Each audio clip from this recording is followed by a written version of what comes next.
Halo semuanya, setiap tahun kan kita merayakan Hari Kartini. Tapi pernah nggak sih kita berhenti sejenak dan benar-benar mikirin apa sebetulnya esensi dari perjuangannya? Hari ini kita bakal coba lihat warisan Kartini dari kacamata yang sedikit berbeda, lebih dari sekedar perayaan tahunan biasa. Yuk kita mulai!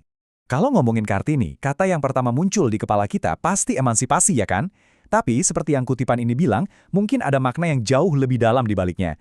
Kalau bukan cuma soal hak yang setara, terus apa dong? Nah, pertanyaan ini nih yang bakal jadi pusat penelusuran kita kali ini. Oke, kita mulai dari gagasan besarnya ya.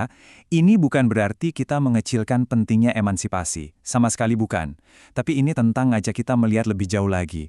Sebuah pergeseran fokus. Dari perjuangan menuntut hak, menjadi sebuah kebangkitan kesadaran.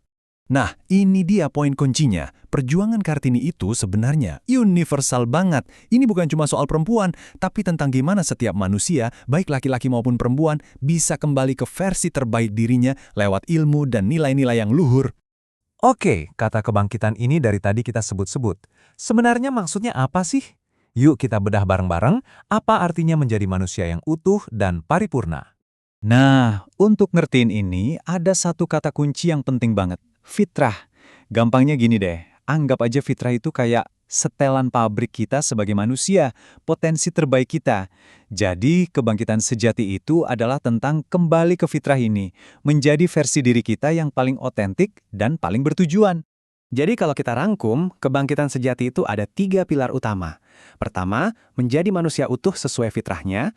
Kedua, punya ilmu yang benar sebagai panduan. Dan ketiga, menggunakan 2 hal tadi untuk menciptakan peran yang bermakna dan punya dampak positif di dunia.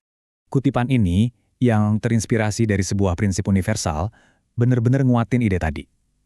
Jadi, nilai seseorang itu nggak diukur dari dia laki-laki atau perempuan, tapi dari kualitas hatinya, dari karakternya, dari integritasnya. Nah, ini kan prinsip kesetaraan yang paling hakiki ya.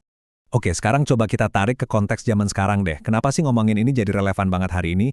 Karena sadar atau enggak, kita tuh lagi dihadapkan pada 2 kutub ekstrem yang sama-sama bermasalah. Dan, nah, di sini kelihatan jelas banget masalahnya. Di satu sisi ada perempuan yang mungkin terpenjara, dibatasi ruang geraknya, dan gak dapat akses ke ilmu. Di sisi lain, ada juga yang kelihatannya bebas banget, tapi sayangnya bebasan parah, tanpa pegangan nilai yang jelas. Nah, ini yang menarik. Kelihatannya kan kontras banget ya. Tapi ujung-ujungnya, dua-duanya itu menghasilkan hal yang sama.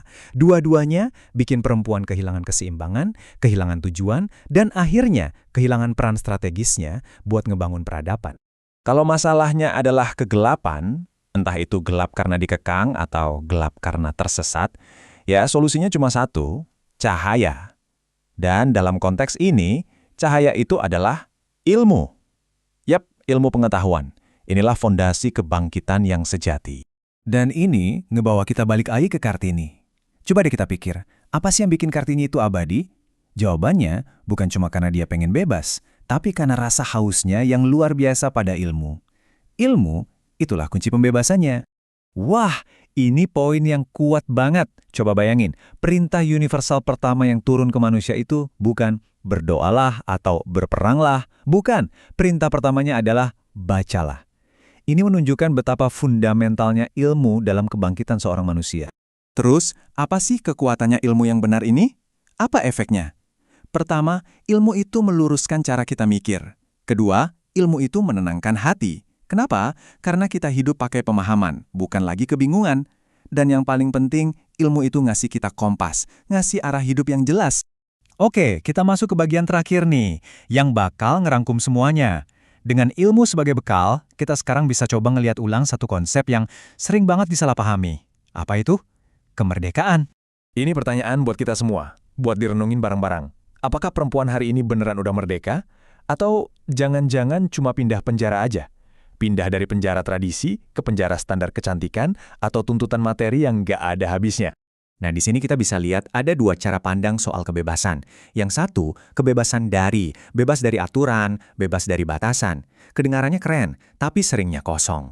Definisi yang lebih kuat justru kebebasan untuk, bebas untuk tahu arah kita, bebas untuk hidup sesuai nilai yang kita pegang, dan bebas untuk ambil tanggung jawab.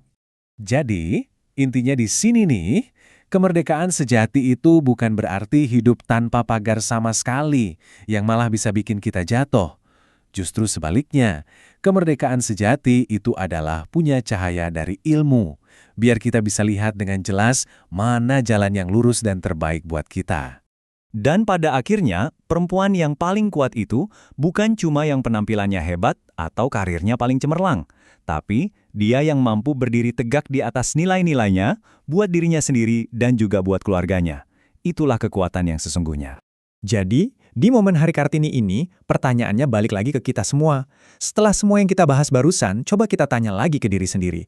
Apa sih arti kemerdekaan buat perempuan hari ini?